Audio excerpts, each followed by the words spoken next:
Pronto, eu quero saudar aí aos nossos irmãos, a todos, né? Desejando que a graça e a paz do Senhor Jesus seja com todos os irmãos que se fazem presente aí na sala. Eu estou observando aqui que tem alguns irmãos, irmã Regina, que estão entrando aí pela primeira vez na sala, sabe? Exemplo aí do Uhum. irmão Tony, irmão Wilton, José Bispo, lá de São Paulo, é meu primo ele.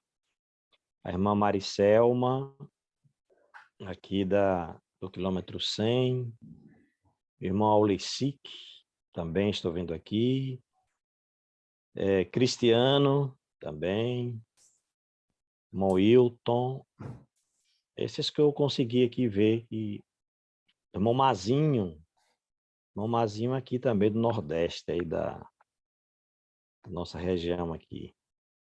A gente agradece aí a presença de todos os irmãos.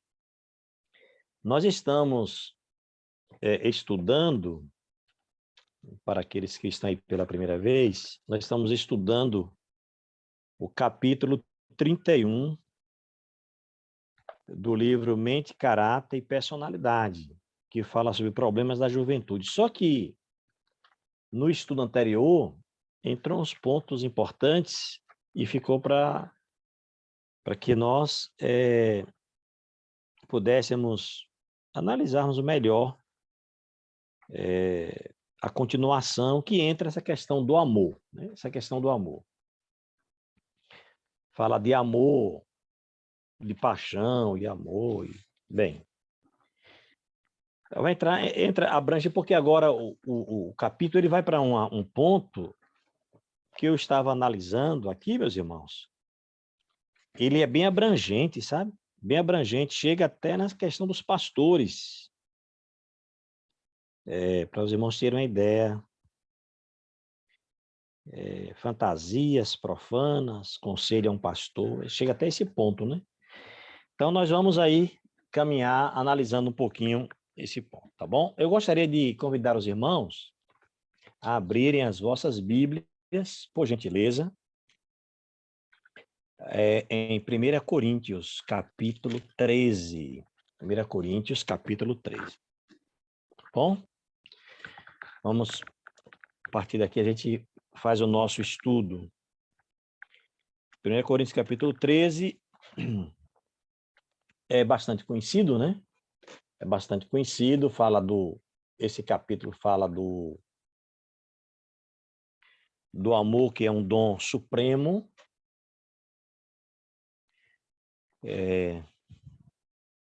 Diz assim,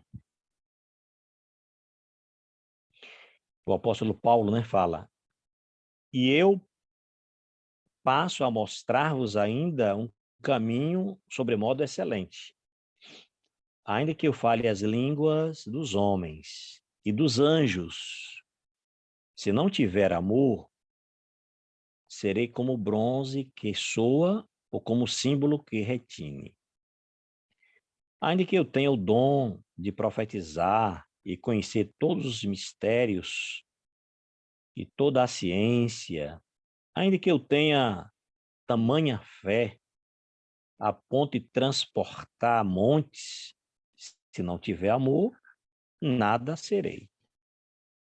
E ainda, interessante o verso 3, viu? E ainda que eu distribua todos os meus bens entre os pobres, e ainda que entregue meu próprio corpo para ser queimado, se não tiver amor, nada disso me aproveitará. É forte isso, né, irmão? Muito forte. Verso 4. Olha aqui que diz como é o amor, viu? O amor é paciente, é benigno, o amor não arde em ciúmes, não se ufana, não se ensoberbece, não se conduz inconvenientemente, não procura os seus interesses, não se exaspera, não se ressente do mal, não se alegra com a injustiça, mas regozija-se com a verdade. Aí o verso 7 diz, tudo sofre, o amor, né? O amor, tudo sofre, tudo crê, tudo espera, tudo suporta. Meus irmãos, meus amigos, o assunto é muito abrangente. Quando a gente fala de amor, a gente vai encontrar as definições, alguns falam de 5 definições de amor para o amor, 5 tipos de amor, alguns falam de 4, outros falam de 3. O certo é que existe o amor fraternal, que é esse amor, né, dos irmãos, um para com os outros. Existe o amor também de família, né, de familiares. Existe o amor romântico, que no livro Mente, Caráter e Personalidade vem dando essa ênfase. E existe o amor incondicional, que é considerado o amor ágape, né? O amor de Deus, esse amor que não falha, que ele realmente é incondicional. Bem, para a gente entender o que está no livro Mente, Caráter e Personalidade, falando sobre paixão e amor cego, é interessante fazer essa diferenciação. A diferenciação do que é amor verdadeiro e do que é paixão. A gente tem que chegar a essa conclusão, porque senão a gente não compreende. E eu estava lendo no livro Lar Adventista para agregar aqui ao livro Mente, Caráter e Personalidade, o nosso estudo. Observem bem algumas frases interessantes, ou algumas definições, né? Diz assim, a profetisa, no livro Lar Adventista, página 50. É o amor um dom precioso que recebemos de Jesus. A afeição pura e santa não é sentimento, mas princípio. Os que são movidos pelo amor verdadeiro não são arraizáveis nem cegos. Pouco é o amor real, genuíno, devotado e puro. Esse precioso artigo é muito raro. A paixão recebe o nome de amor. Olha o que ela diz. Em muitos casos, a paixão recebe o nome de amor. E quando, na realidade, a paixão é outra coisa. Quando a gente vai analisando essas definições de amor por parte de Ellen White, é só analisar o contrário. O que é amor e o que é paixão. Aí diz, o verdadeiro amor é um princípio elevado e santo. Então, a paixão não é assim. É inteiramente diferente em seu caráter daquele amor que se desperta por um impulso e que subitamente morre quando severamente provado. Então, a paixão, quando ela é provada, ela desaparece. Ela não deixa de existir. O amor é diferente. O amor é uma planta de origem celeste, precisa ser cultivada e nutrida. Aí entra o amor, é uma planta de origem celeste, precisa ser cultivada e nutrida. Irmãos, falando agora da vida 2, né? Da vida 2. Jovens que estão pensando em casar, jovens que já são casados, nós que estamos casados, aqueles que já são casados. Bem, aqui diz que o amor é uma planta de origem celestial para ser cultivada e nutrida. Ela só pode permanecer, o amor só pode permanecer se ele for cultivado, se ele for nutrido. Já o relacionamento, agora nós estamos falando do relacionamento de duas pessoas que pode existir, obviamente, a paixão, pode aparecer aí, mas ela não deve prevalecer. Todos os casos em que há um casamento baseado na paixão, ele não prevalece.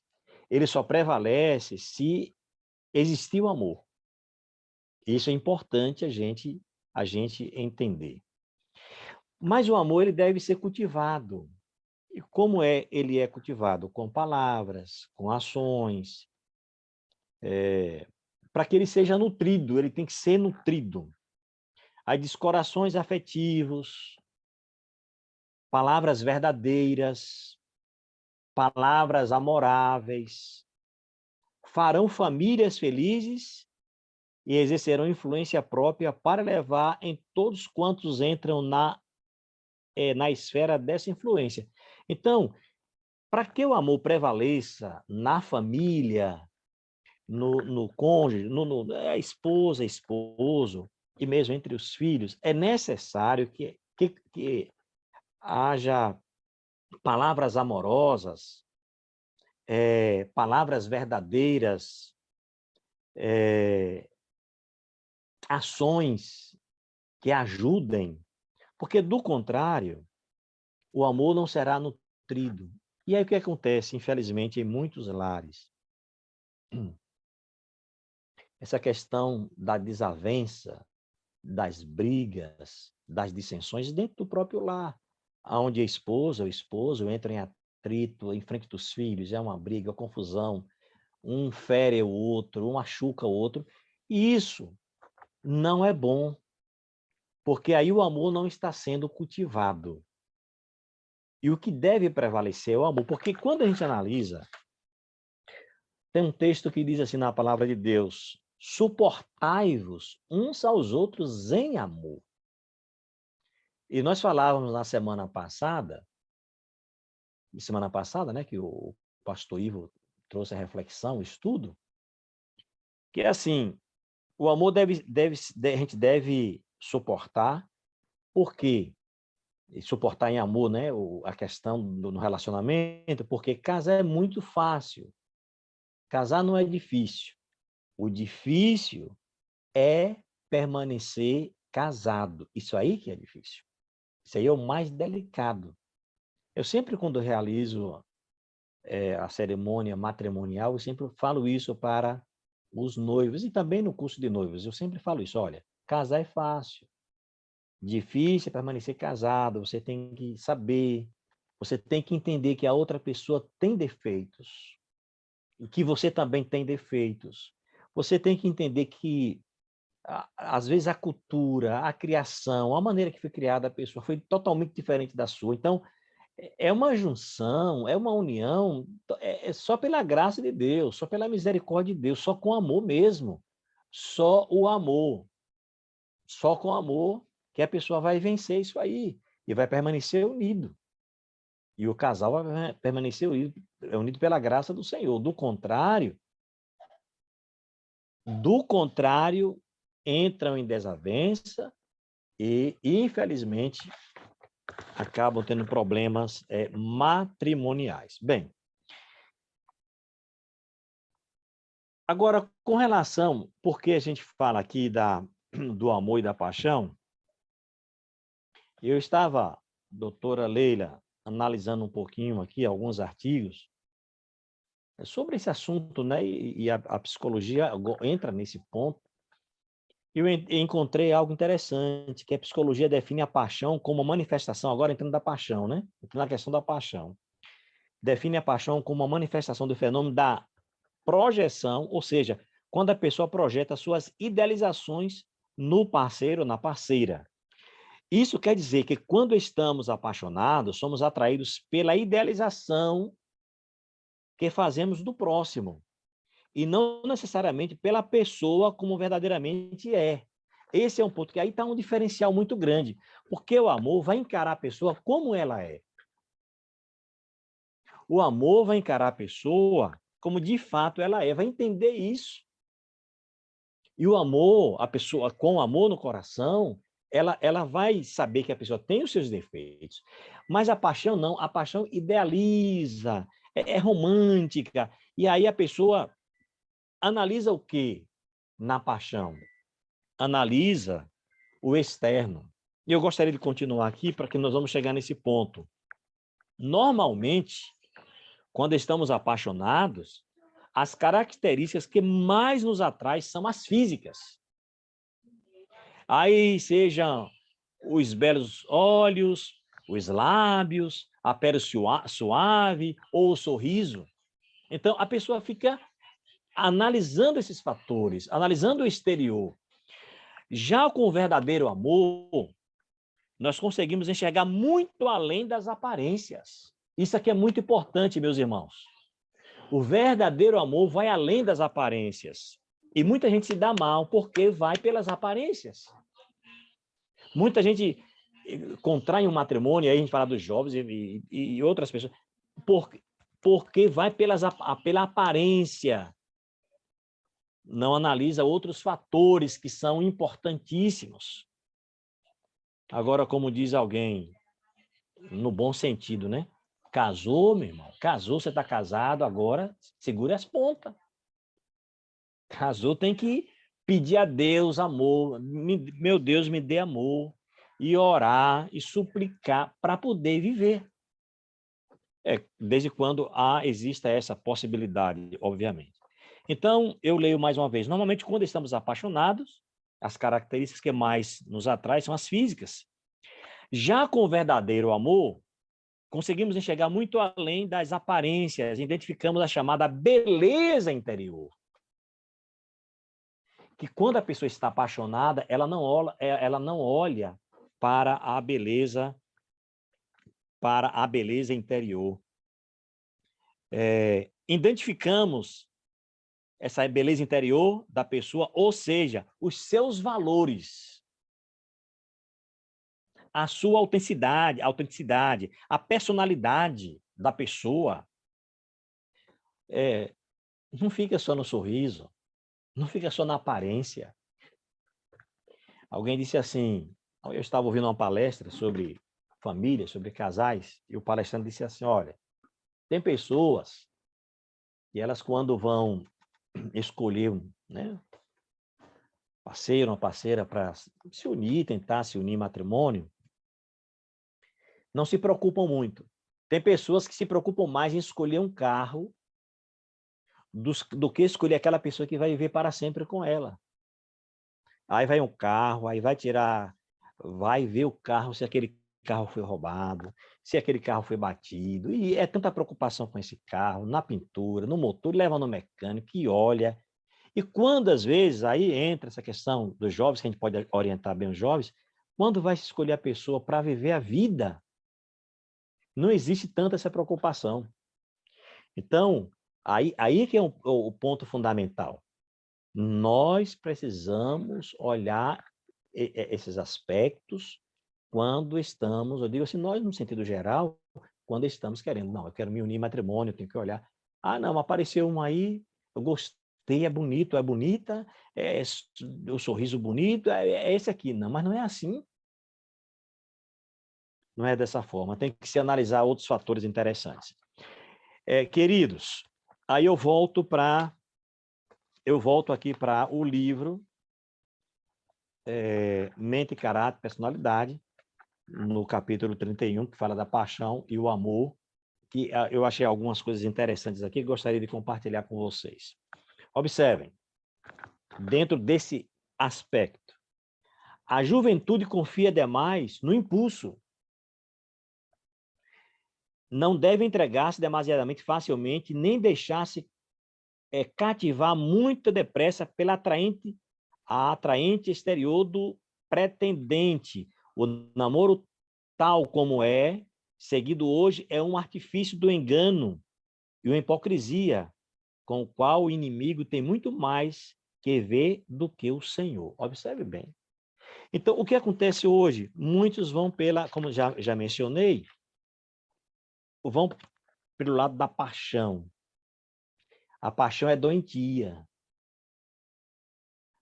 A paixão cega a pessoa. Você fala, você orienta, mas a pessoa não consegue ver essas orientações. E ela vai pelo impulso. Eu tenho lembrança quando eu trabalhei no distrito de Guanambi. Uma jovem muito dedicada na igreja, inclusive era secretária da igreja naquela época. E essa jovem tinha um namorado, e era apaixonado pelo namorado, ainda dava conselho, era apaixonado. infelizmente aconteceu o que não deveria ter acontecido e você já sabe o que é. De que se trata, né? E depois que aconteceu, olha, já estava, irmãos, tudo arrumado. Já tinham comprado as mobílias para casa, a casa já estava pronta, tudo pronto, só estava faltando dar entrada nos papéis para casarem, vocês estavam noivos. Mas depois que aconteceu, o que não deveria acontecer antes do casamento, a intimidade, ele simplesmente terminou o relacionamento. E ela entrou em depressão por esta razão, por esse motivo. Foi muito triste. Teve que se cuidar, se tratou, graças a Deus. Hoje ela está bem. Ela conseguiu outra pessoa, conseguiu uma pessoa que eu realmente o amasse e casou-se. Hoje ela está feliz. Tive contato há pouco tempo com ela. Então, assim, mas foi um sofrimento para ela. Porque naquele momento ela só via esse lado, esse lado. E aí, para os jovens, nós temos que estar orientando. Porque aqui, nesse capítulo, que fala da paixão e o amor cego, observe o que diz aqui no terceiro parágrafo. Nenhuma palavra deve ser pronunciada, nenhuma ação praticada que não se deseja que os santos anjos testemunhem e registrem nos livros dos altos céus. Então, agora, aqui vai dizendo do local que alguns ficam até tarde à noite namorando. E aí que está o perigo. Interessante, quando se lê isso aqui, alguém pode dizer, isso aqui é antiguado, isso aqui, esses conselhos, é conselho de gente que não... E alguns fazem isso, alguns jovens dizem isso, infelizmente. O que está na moda hoje, irmãos? O namorado dormir na casa da namorada e a mãe, o pai permite, e às vezes até no mesmo quarto. E é um absurdo, mas para o mundo em geral está sendo normal. Isso é normalidade. Então, apesar do assunto girar em torno de paixão, de amor, o amor cego, que é a paixão, mas entra nesses pormenores. Entra nesses pormenores aqui, dessa questão do jovem estar namorando até tarde à noite. Agora, outro ponto que eu achei interessante,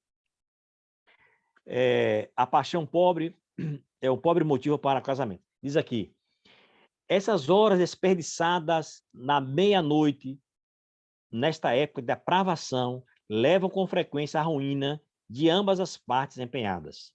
Satanás exulta e Deus é desonrado quando homens e mulheres se desonram. Casaram-se porque a paixão os impulsionou, e quando a novidade dos fatos houver passado, começarão a compreender o que fizeram. Então, aí outro ponto. Mesmo, aí vem, irmão, mesmo depois de casado, se a pessoa casou por paixão e não por amor, aí está o problema. Agora, alguém pode estar perguntando, pastor, e a minha situação? Eu estou casado e parece que eu não amo meu esposo, eu não amo minha esposa, e agora o que é que eu faço? Meu irmão, minha irmã, e se nós tivermos que aconselhar alguém assim, né?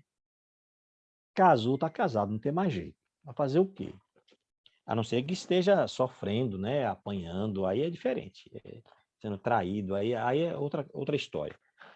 Mas se é algo que dá para orar, para pedir a Deus misericórdia, para colocar o amor no coração, para amar a pessoa, para suportar em amor, isso é que deve ser feito. Eu repito, até porque nós temos que ter a consciência de que nós estamos casados com uma pessoa imperfeita, como nós somos imperfeitos. Então, eu sempre digo assim, nos encontros de casais, olha, eu já tenho 35 anos de casado. Eu completei no dia 7 de dezembro agora, 35 anos de casado. E até hoje eu descubro defeitos em minha esposa e ela descobre em mim. Ela me chama de bem, ela diz, mas bem, você... Mas eu não te falei que não é para fazer isso aqui. Eu digo, tenha paciência, mulher, tenha paciência. Então, é assim, a gente, infelizmente, a gente não tem jeito, minha gente, não existe casamento, ou sou feliz, o casamento é feliz, não existe isso. Ou melhor, retifico, Não existe casamento perfeito. Você pode ter um casamento feliz, mas casamento perfeito não. Por que não existe casamento perfeito? Porque são dois imperfeitos que se uniram. Eu sou imperfeito e minha esposa é imperfeita. Como é que eu vou ser? Nós vai ter um casamento perfeito. Agora, podemos ser felizes? Sim. Podemos nos amar? Sim. Podemos trocar palavras agradáveis um com o outro? Sim. E isso daí, não ferindo, não palavras que machuquem, não palavras que vão machucar. Bem, então, dentro do aspecto relacional, do relacionamento marido e mulher, e daqueles que pretendem casar, tem que estar bem atento nesse aspecto aí. Tem que estar bem atento para não achar que o casamento é um mar de rosas, tem os seus espinhos, tem os seus problemas, tem as suas dificuldades, existem os conflitos, existem os conflitos.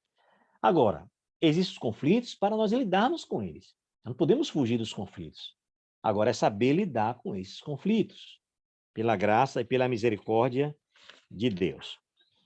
Ainda mais, irmãos, algo que eu achei interessante aqui, não brincar com corações. É um ponto mais que dá ênfase aos jovens, obviamente, mas serve aqui para a gente orientar também os jovens, né? Olha o que ele diz aqui, na página 213, no tópico não brincar com os corações.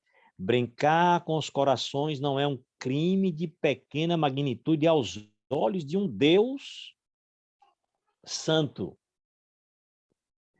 Alguns mostram preferência por moças e lhe despertam as afeições. E depois vão-se embora e esquecem tudo quanto disseram e o efeito que isso causou. Irmãos, nós temos que ter o cuidado para orientar, quem está aqui na sala que não é casado ainda tem que ter esse cuidado, e nós orientarmos aqueles que temos contato, que estão pretendendo casar, cuidado, cuidado, não brinque com os corações, não brinque com o coração das pessoas. Você começa a falar a palavra, você começa... A pessoa... gente tem sentimento. Guarda aquelas palavras no coração. E aí começam a ter uma afeição. E depois a pessoa vai e desaparece da vida. Então tem que ter esse cuidado. Se vai namorar, se não é com sinceridade, não está pensando em casar, não namore. Não deve namorar. Só deve namorar se for sério, se a coisa for séria. Pode namorar e não casar? Pode, sim, pode acontecer. Mas o objetivo primário é o namoro sério e o namoro para o casamento. Outra coisa importante que eu citei para vocês, que esse capítulo entra até na questão dos pastores. Eu gostaria de ler isso para vocês. A irmã White escreve até para um pastor isso. Na página 217 diz assim: o seu caso foi apresentado a mim como estando em grave perigo. Olha só, irmãos. Satanás está no seu encalço e, por vezes, lhes tem segredado fábulas agradáveis. Isso serve para todo mundo, viu, irmão? Serve para todo mundo. Mostrando encantadores quadros de alguém que ele representa como sendo uma companheira mais adaptada do que a esposa de sua juventude, a mãe de seus filhos. Satanás está operando furtivamente, incansavelmente, para conseguir sua queda mediante atraentes tentações. Irmão, pegou a visão aí, meu irmão? Minha irmã, pegou a visão? Isso serve para todo mundo. Ela está escrevendo para um pastor. Cuidado, falando para um pastor, cuidado. Satanás está trabalhando para lhe derrubar. E você está dando afeição a uma mulher e desviando a sua atenção da sua esposa, a mãe de seus filhos. E essa mulher vem com palavras agradáveis. Aí entra a questão dos elogios. Cuidado, a gente tem que ter cuidado com os elogios. Tem que ter muita cautela. Todo mundo, tanto homens quanto homens e mulheres. Porque assim, irmãos, deixa eu falar algo para vocês.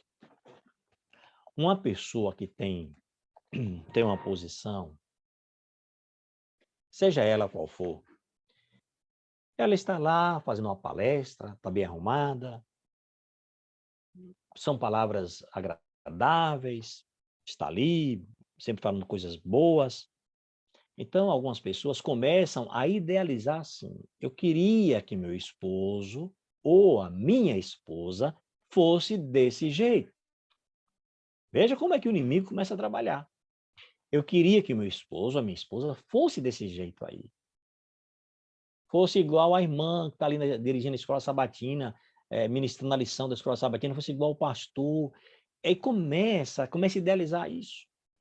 E começa a ter uma afeição à outra pessoa. Às vezes a pessoa é até casada e está com essa afeição.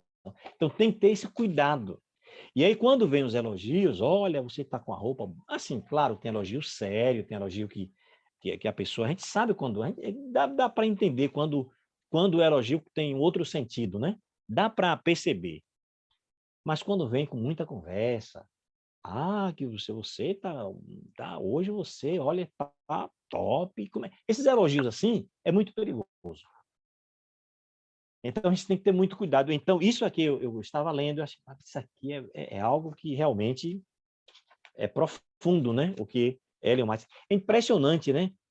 Como a profetisa escreveu isso para nós, e que hoje até a psicologia, a ciência, porque esse livro Mente, Cara de Personalidade vai muito na área, né?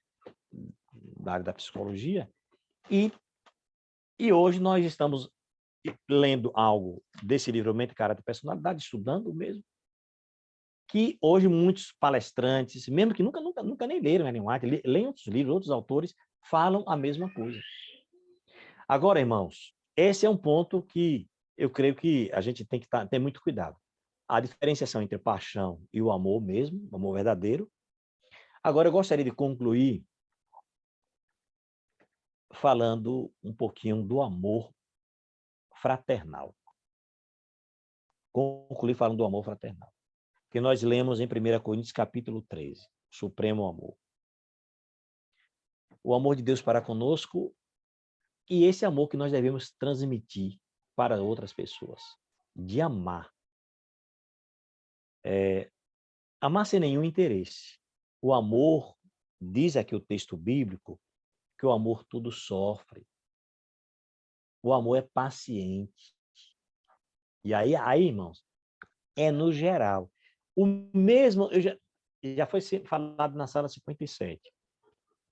Esse amor, porque uma coisa é o amor que você tem para o seu esposo, para sua esposa, para o seu namorado, para sua namorada, e outra coisa é o amor que você tem para com seu irmão. Aí esse é o ponto. E que também não é tão simples. Só pelo poder de Deus em nossa vida é que nós vamos amar. E como sempre é falado, o pastor Wagner fala na sala 57, a verbalização do amor, você verbalizar, você falar. Não é todo mundo que fala, ainda que tenha esse amor, mas alguns são travados devido a muitas coisas aí. Questão do passado, tem muita coisa que envolve. Mas assim, nós precisamos realmente amar. Nós precisamos amar. Aí eu entro, amar aqueles que são casados, amar esposo ou esposa, amar seus filhos, amar seus familiares, amar seus amigos, amar os seus irmãos, amar na igreja, acima de tudo, amar a Deus. Então, se a gente tem o amor de Deus no coração, a gente vai amar as pessoas. E vai suportá-las em amor também. É fácil? Não é. A minha mãe já é falecida, mas ela dizia assim, ela era cristã, descansou em Cristo Jesus, ela dizia assim, o mandamento mais difícil que existe na Bíblia é amar o próximo como a si mesmo. Esse é o mandamento mais difícil. E a gente analisando bem assim, mas é possível amar? Sim, claro que sim. Porque a Bíblia diz que a gente tem que amar até os inimigos. amar os próprios inimigos. Agora, se a gente não ama os irmãos que estão na igreja, e nós temos desavença, temos problemas, se a gente não ama a nossa esposa ou esposo, nossos filhos, um familiar, um vizinho, como é que nós vamos amar o inimigo? Aí é muito delicado. Então, queridos, fique aqui essa reflexão. Primeiro, do que nós estamos tratando no livro. Mente, caráter e personalidade do amor verdadeiro, que isso é que deve levar a pessoa a contrair o matrimônio e manter esse matrimônio, e da paixão, que nós devemos fugir da paixão. E devemos orientar os nossos jovens para não entrar nessa paixão que não vai ser boa. Ah, um pouquinho de paixão faz bem no casamento? Faz, claro que faz. Mas tem que ter o amor, ele tem que estar com o amor. E, por último, o que eu mencionei, do amor no geral, o amor ágape, o amor que provém de Deus. E nós devemos amar a Deus e demonstrar esse amor a outras pessoas. Quando isso, de fato, estiver acontecendo em nossa vida, a gente quer amar, mesmo aquelas pessoas que nos ofendem, aquelas pessoas que nos machucam, aquelas pessoas que às vezes trazem até tristeza para nós, mas a gente ama. Meu Deus, me dê amor, não deixa eu guardar mágoa, não deixa eu guardar ódio, não deixa eu guardar rancor no meu coração. Coloque o teu amor em minha vida. Essa é a nossa luta diária, irmãos, para poder amar. Que Deus nos dê a sua graça, nos dê a sua bênção, e que a palavra do Senhor, conforme está na primeira carta do apóstolo Paulo à igreja de Coríntios, no capítulo 13, que diz que o amor é paciente em todas as suas esferas, é benigno, o amor não arde em ciúmes, não se ufana, não se ensoberbece, não se conduz inconvenientemente, não procura os seus interesses, tá vendo? Não procura os seus interesses, vai procurar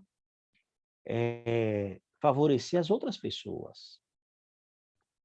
Não se ensoberbece, não se ressente do mal, não se alegra com a injustiça, mas regozija-se com a verdade. Tudo sofre, tudo crê, tudo espera, tudo suporta.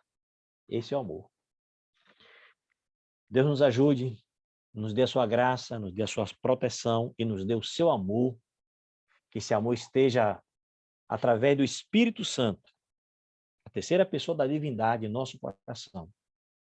Esse é o meu desejo, é a minha oração em nome de nosso Senhor e do nosso amado Salvador Jesus Cristo. Amém. Amém. Pastor, ora conosco para a gente finalizar e depois a gente vai abrir aí a sala para algumas perguntas, né, que alguém queira perguntar ao Senhor ou também agregar também, né? Vamos finalizar aí com oração e depois vamos dar continuidade. O senhor pode orar. Tá ok, irmã. Nosso Deus e Pai, eu sei, Senhor, que não é tão simples, não é tão fácil amar. É fácil falar, e especialmente na vida a dois. E também, no geral, com aquelas pessoas, o nosso próximo, com os nossos irmãos, mas pelo poder do Espírito Santo atuando em nossa vida, pela graça do Senhor. O Senhor nos dá o poder e a graça de amarmos as pessoas. Nós analisamos um pouquinho aqui também de muitas orientações para os jovens, para as pessoas que ainda não se uniram em matrimônio, para terem muito cuidado com relação à paixão, para darem prioridade ao amor, porque o amor não é cego. O amor, ele vai pela razão, ele não vai pela emoção. Quando a paixão vai muito pela emoção. A paixão não leva a razão, não analisa as coisas, não analisa as consequências. Ó Senhor, que possamos ter isso em nossa vida, esse conhecimento, para nos ajudar e ajudar aqueles que precisam da nossa orientação. Abençoe a cada um de nós. Abençoe os casais, aqueles que estão aqui nessa sala, que já são casados. Que o teu amor esteja no coração deles para que eles possam amar a sua esposa, o seu esposo. Abençoe aqueles que ainda não se uniram em matrimônio, que o Senhor dê sabedoria e dê orientação dos altos céus. Querido Deus, batiza-nos com teu santo e bom Espírito. Dá-nos a tua paz, dá-nos a tua graça. Eu oro, eu te agradeço por tudo, em nome do nosso amado, nosso Senhor e Salvador, Jesus Cristo. Amém, amém e amém.